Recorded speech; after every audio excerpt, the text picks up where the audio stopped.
എല്ലാവർക്കും നമസ്കാരം. ഇന്ന് നമുക്ക് സദ്യ സ്പെഷ്യൽ അവിയൽ എങ്ങനെയാണ് തയ്യാറാക്കിയെടുക്കുന്നത് നോക്കാം. കേരളത്തിൻ്റെ പല ഭാഗത്തും പല രീതിയിലാണ് അവിയൽ തയ്യാറാക്കിയെടുക്കുന്നത്. അപ്പോൾ ഞാൻ ഇന്നിവിടെ കാണിക്കാൻ പോകുന്നത് മധ്യ തിരുവിതാംകൂർ സ്റ്റൈലിലുള്ള ഒരു അവിയലിൻ്റെ റെസിപ്പിയാണ്.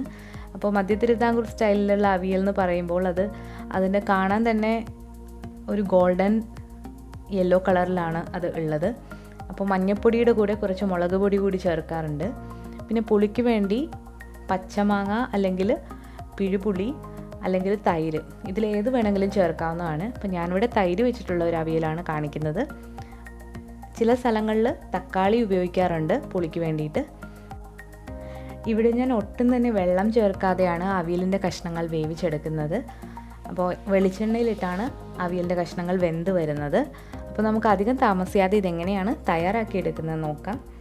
അവിയൽ ഉണ്ടാക്കാൻ വേണ്ടിയിട്ട് ഞാനിവിടെ ഒരു സ്റ്റീലിൻ്റെ പാത്രമാണ് എടുത്തിട്ടുള്ളത്. നിങ്ങൾക്ക് മൺചട്ടി എടുക്കാവുന്നതാണ്. ഇനി ഇതിലേക്ക് ഞാൻ കുറച്ച് വെളിച്ചെണ്ണയാണ് ഒഴിച്ചു കൊടുക്കാനായിട്ട് പോകുന്നത്. ഒരു 2 ടീസ്പൂണോളം വെളിച്ചെണ്ണയാണ് ചേർത്ത് കൊടുത്തത്. ഇവിടെ ഞാൻ ഒട്ടും വെള്ളം ഉപയോഗിക്കാതെയാണ് ഈ അവിയൽ തയ്യാറാക്കി എടുക്കുന്നത്. ഇനി ഇതിലേക്ക് നീളത്തിൽ അരിഞ്ഞു വെച്ചിരിക്കുന്ന പച്ചക്കറികളാണ് അത് ചേർത്ത് കൊടുക്കുക. അപ്പോൾ അവിയലിന് ചേർക്കേണ്ട പച്ചക്കറികളുടെ ലിസ്റ്റ് ഞാൻ ഡിസ്ക്രിപ്ഷൻ ബോക്സിൽ കൊടുക്കുന്നുണ്ട്. ഇവിടെ ഞാൻ ചേർത്തിരിക്കുന്നത് എനിക്ക് കിട്ടിയിട്ടുള്ള പച്ചക്കറികൾ വെച്ചിട്ടാണ്. ഇതിപ്പോൾ ഉരുളക്കിഴങ്ങും അവരപ്പയറും കൂടി ചേർത്ത് കൊടുത്തിട്ടുണ്ട്.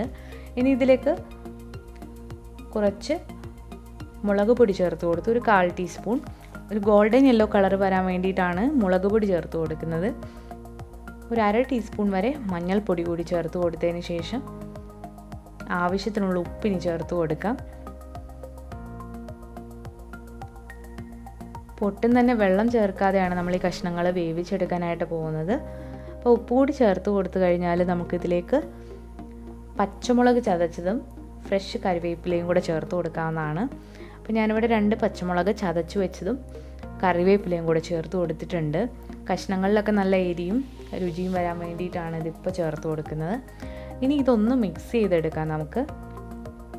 ഒരുപാട് ഇട്ടിളക്കണമെന്നില്ല, ജസ്റ്റ് ഒന്ന് മിക്സ് ചെയ്ത് കൊടുക്കുക. ഇനി ഇത് നമുക്ക് അടച്ചു വെച്ചിട്ട് വേവിക്കാം. അവിയലിനുള്ള കഷ്ണങ്ങൾ വേവുമ്പോഴത്തേക്ക് നമുക്ക് ഇതിന് വേണ്ടിയിട്ടുള്ള അരപ്പ് തയ്യാറാക്കിയെടുക്കാം. ഞാനിവിടെ ഒരു 1/4 കപ്പ് തേങ്ങയും 1/4 ടീസ്പൂൺ ജീരകം, പിന്നെ ഒരു പച്ചമുളക്, ചെറിയ ഉള്ളി ഉണ്ടെങ്കിൽ അതും കൂടി ഒന്ന് ഒതുക്കിയെടുക്കുക. ഇപ്പോൾ നമ്മുടെ കഷ്ണങ്ങളൊക്കെ നന്നായിട്ട് വെന്ത് വരുന്നുണ്ട്. നിങ്ങൾക്ക് ഒരുപാട് ഉടഞ്ഞു പോകണമെങ്കിൽ നന്നായിട്ട് വേവിച്ചെടുക്കുക. നിങ്ങൾക്ക് സെപ്പറേറ്റ് ആയിട്ടാണ് കിടക്കേണ്ടതെങ്കിൽ ഒരുപാട് വേവിക്കാതിരിക്കുക. അപ്പോൾ ഇത് ആവശ്യത്തിന് ഇപ്പോൾ വെന്ത് വന്നിട്ടുണ്ട്.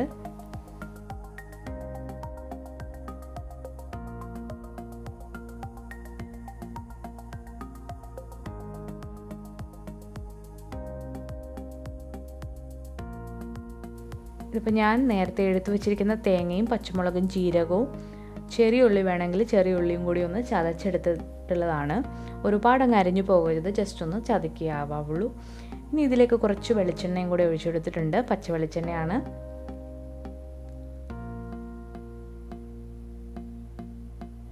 ഇവിടെ ഞാൻ പുളിക്ക് വേണ്ടി ചേർക്കുന്നത് തൈരാണ്. അപ്പോൾ ഞാനിവിടെ 2 ടേബിൾ സ്പൂൺ തൈരാണ് ചേർത്ത് കൊടുക്കുന്നത്.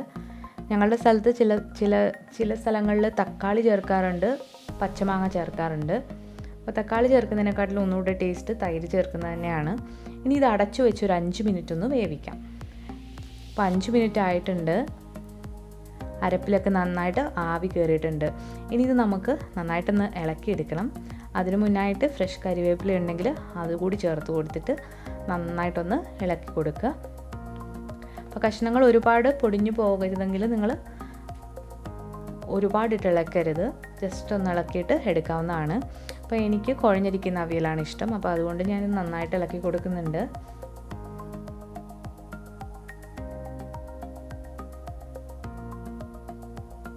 അപ്പോൾ സാധാരണ സദ്യക്കൊക്കെ പോകുമ്പോൾ, കല്യാണങ്ങൾക്കൊക്കെ പോകുമ്പോൾ ഒരുപാടങ്ങ് കുഴയാറില്ല, എന്നാലും അത്യാവശ്യം കുഴഞ്ഞിട്ടാണ് അവിയൽ ഞാൻ കഴിച്ചിട്ടുള്ളത്.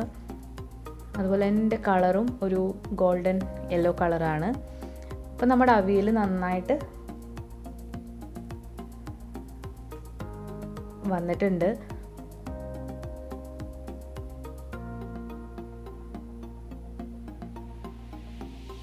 ഉപ്പൊക്കെ നിങ്ങൾ നോക്കിയിട്ട് ആവശ്യത്തിന് ചേർത്ത് കൊടുക്കാം. അപ്പോൾ വളരെ ടേസ്റ്റി ആയിട്ടുള്ള സദ്യ അവിയൽ ഇവിടെ റെഡി ആയിട്ടുണ്ട്. ഇനി ഇത് നമുക്കൊരു പാത്രത്തിലേക്ക് മാറ്റാം.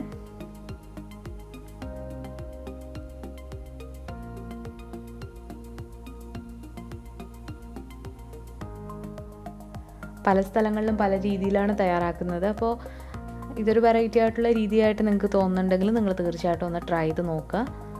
നിങ്ങൾക്ക് എന്തായാലും ഇഷ്ടപ്പെടും. നമ്മൾ ഈ അവിയലെല്ലാം ഒരു പാത്രത്തിലേക്ക് മാറ്റിയിട്ടുണ്ട്. ഇനി ഇതിൻ്റെ പുറത്ത് കുറച്ച് പച്ച വെളിച്ചെണ്ണ കൂടി ഒഴിച്ചതിന് ശേഷം അടച്ചു വെച്ച് ഒരു അരമണിക്കൂർ ഒന്ന് മാറ്റി വെക്കാം. അപ്പോഴത്തേക്ക് അവിയലിൽ നല്ല ഫ്ലേവറൊക്കെ വന്നിട്ടുണ്ടാവും. അപ്പോൾ വാഴയില ഉണ്ടെങ്കിൽ അത് വെച്ചിട്ട് മൂടാവുന്നതാണ്.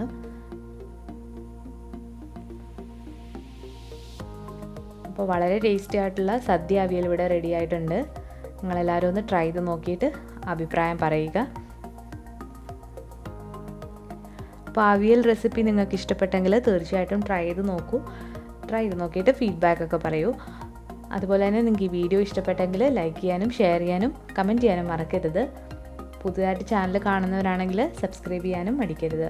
റൈറ്റ് സൈഡിലായിട്ട് കാണുന്ന ബെല്ലൈക്കൺ കൂടി ഒന്ന് പ്രസ് ചെയ്തോളൂ. അപ്പോൾ നിങ്ങൾക്ക് നോട്ടിഫിക്കേഷൻസ് ഒക്കെ കിട്ടുന്നതാണ്. പുതിയൊരു റെസിപ്പിയായിട്ട് ഉടനെ വരാം. Thank you.